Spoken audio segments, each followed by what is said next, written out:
ఎక్స్‌ప్రెస్‌లో నక్షి మేళా సందర్భంగా free shipping across the world.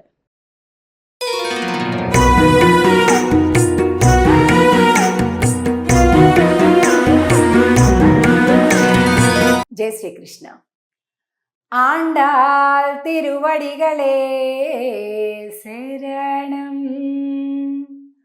ఈరోజు పాసురంలో ఆండాల్ తల్లి గోష్ఠి అందరూ కూడా అరెరెరే మనం ఏంటి ఇలా కృష్ణుడి గుణాలను అంతా పైపైకి చెప్పేస్తున్నాం, అలా చెప్పకూడదు. ఎప్పుడు ఏ క్షణంలో ఏ రాక్షసుడు ఏ ఆకారంలో ఏ రూపంలో మాయ రూపంలో వస్తాడో తెలియదు కదా, కాబట్టి మనం అలా చెప్పకూడదు.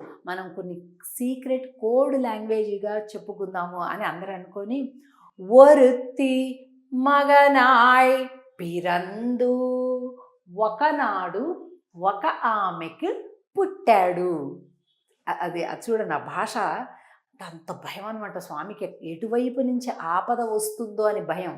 అదే మనం అనుకోండి, ఆయన భగవంతుడు కదండి, ఏదో చేసేస్తాడులేండి, ఆయన కాపాడుకోవటం రాదా అని అసలు వదిలేస్తాం.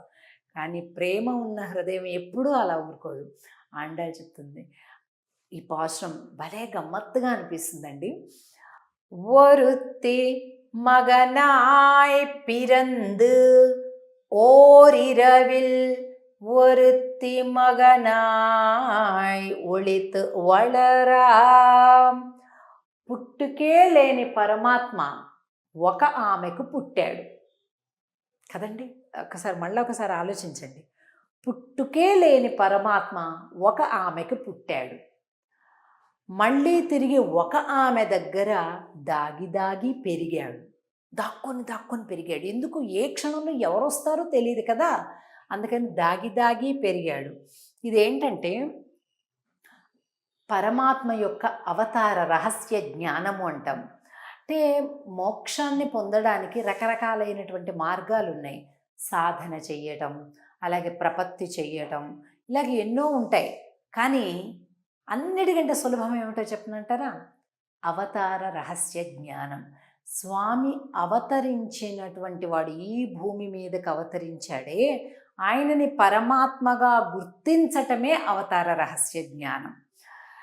లాగా ఒక ఆమె గర్భము నుండి జన్మించి మరొక ఆమె దగ్గర దాగి దాగి పెరుగుతున్నటువంటి స్వామికి, ఓ స్వామి అని అంటూ 12 మాసాల పాటుగా దేవకి దేవి గర్భంలో పెరిగావు కదా, ఉన్నావు కదయ్యా, ఏ క్షణంలో ఏ రాక్షసులు ఏం చేస్తారో అని తెలియకుండా నువ్వు దాగి దాగి పెరిగావు కదా అని అంటూ, ఏదైతే 7వ అధ్యాయం భగవద్గీతలో జ్ఞాన విజ్ఞాన యోగం ఉందో ఆ యోగంలో చెప్పబడినటువంటి విషయాన్ని వీళ్ళు పాటిస్తున్నారా అన్నట్లుగా ఉంది ఈ పాశురంలో.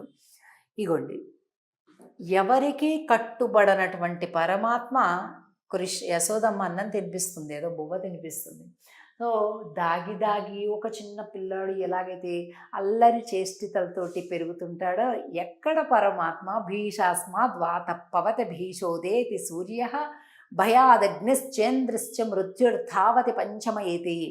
అన్నీ కూడా ఎక్కడైతే యముడు, సూర్యుడు, పవనము అంటే వాయుదేవుడు, వరుణదేవుడు, యముడు, వీళ్ళందరూ కూడా గడ గడ గడ వణికిపోతుంటారో పరమాత్మ యొక్క ఆజ్ఞలకి, అలాంటి పరమాత్మ ఒక చిన్న బాలుడిగా, ఇక్కడేమో చూడండి, ఇక్కడ నా దేవకి దగ్గర పుట్టాడు, యశోద దగ్గర పెరిగాడు. ఇక్కడ ఒక విషయం చూసుకోవాలి, కోరుకోవటం ఎలాగో కోరుకోవాలో ఈ పాశ్రంలో మనకు భలే కనిపిస్తుంది. దేవకీదేవి తపస్సు చేసి ఏం కోరుకుందంటే, నువ్వు నా కడుపును పుట్టాలయ్యా అని కోరుకుంది.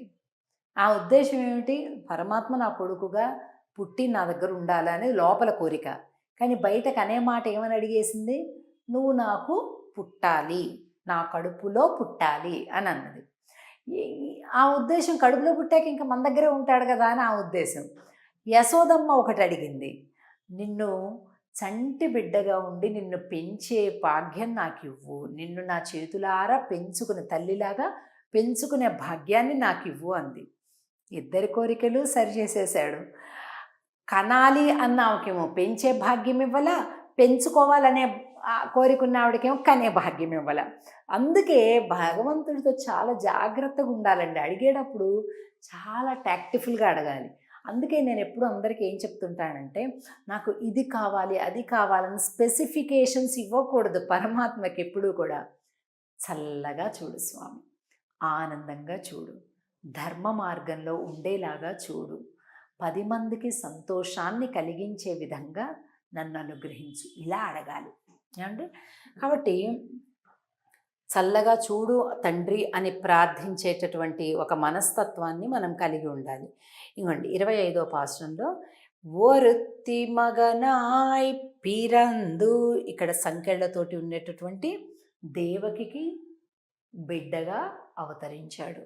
యశోదమ్మ యొక్క గారాబంతో చాలా ఆనందంగా అల్లారు ముద్దుగా పెరిగాడు. అలాంటి పరమాత్మను ప్రార్థిద్దాము అంటూ తరిక్కిలా నాగిత్తాంతింగనినైత్త అని అంటూ నేరు పెన్న నిండ్ర నిడుమాలే, ఎవడైతే శత్రువు ఉన్నావో వాడి కడుపులో నిప్పును పెట్టేస్తావు కదయ్యా నువ్వు అంటుంది. అంటే ఏంటి, మనకి ఉండేటటువంటి శత్రువులు, అది మన లోపల ఉన్న శత్రువులు కావచ్చు, మన బయట ఉన్న శత్రువులు కావచ్చు, పరమాత్మని ఒక్కసారి స్మరిస్తే, ఆయన యొక్క దివ్యత్వాన్ని స్మరిస్తే మన శత్రువులందరూ కూడా నశించిపోతారు అని అంటూ తిరుతక్క సెల్వముం సేవగముం యాంపాడి வருத்தமம் தீர்ந்து மகிழ்ந்து ఏలోరెంబావాయ్.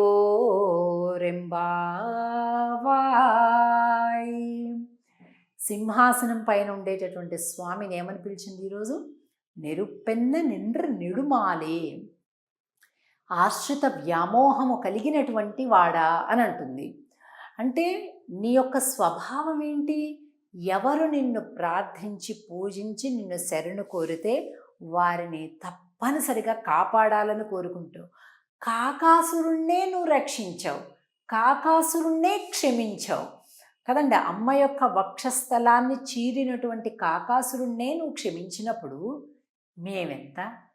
మమ్మల్ని క్షమించవా, మమ్మల్ని అనుగ్రహించవా, మమ్మల్ని దగ్గరికి తీసుకోవా అంటుంది. అంటే మొదటేమో రిక్వెస్ట్గా మాట్లాడిందండి, కనిపించాకేమో ఇంకా డిమాండ్లే మొదలైపోయాయి అన్నమాట. స్వామిని నిలదీస్తుంది. ఎప్పుడు కూడా భగవంతుడికి మనకి మధ్య ఎలాంటి సంబంధం ఉండాలి అంటే ప్రశ్నించేంత సంబంధం ఉండాలి, ప్రశ్నించేంత దగ్గరితనం ఉండాలి.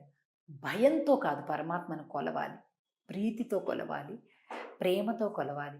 ఇలా చేస్తే అది తప్పేమో, ఇలా చేస్తే అది తప్పేమో, అలా ఉండొద్దేమో, ఇలా ఉండొద్దేమో, ఇది ఇలానే ఉండాలేమో, అలా ఏముండదు. మనం పాటించడం ఎప్పుడు సదా మంచి పద్ధతే, కానీ అది భయంతో కూడినటువంటి ఆచరణ కాకూడదు. ప్రీతితోటి, ప్రేమతోటి, పరవశంతో ఉండేటటువంటి పూజ అవ్వాలి. అందుకే మనం ఒకసారి పూజలో కూర్చున్నామంటే మిగతావన్నింటిని మరచిపోవాలి, వదిలేసేయాలి. కాసేపు ఆ ఏకాంతం, పరమాత్మకి మనకి కలిపి ఏకాంతం ఉండాలి. ఏకాంతం అంటే ఆయన్ని ఏకాంతంగా ఉంచడం కాదు, ఆయనతో మనం ఏకాంతంగా ఉండడం. అలాంటి ఒక ఆరాధన మనకి స్వామికి ఇద్దరికి ప్రీతికరంగా ఉంటుంది. అలా ప్రయత్నిద్దాం. ఆ రకమైనటువంటి ఒక అర్థమంతా కూడా మనకి ఆండాళ్ తల్లి ఈ పాశ్రంలో తెలియజేస్తుంది. ఇద్దరు తల్లుల ముద్దుల బిడ్డని. ఇక ప్రవేశిస్తాం రేపటి రోజు 26వ పాశ్రంలోకి. ఆండాళ్ తిరువడిగళే శరణం. జై శ్రీకృష్ణ.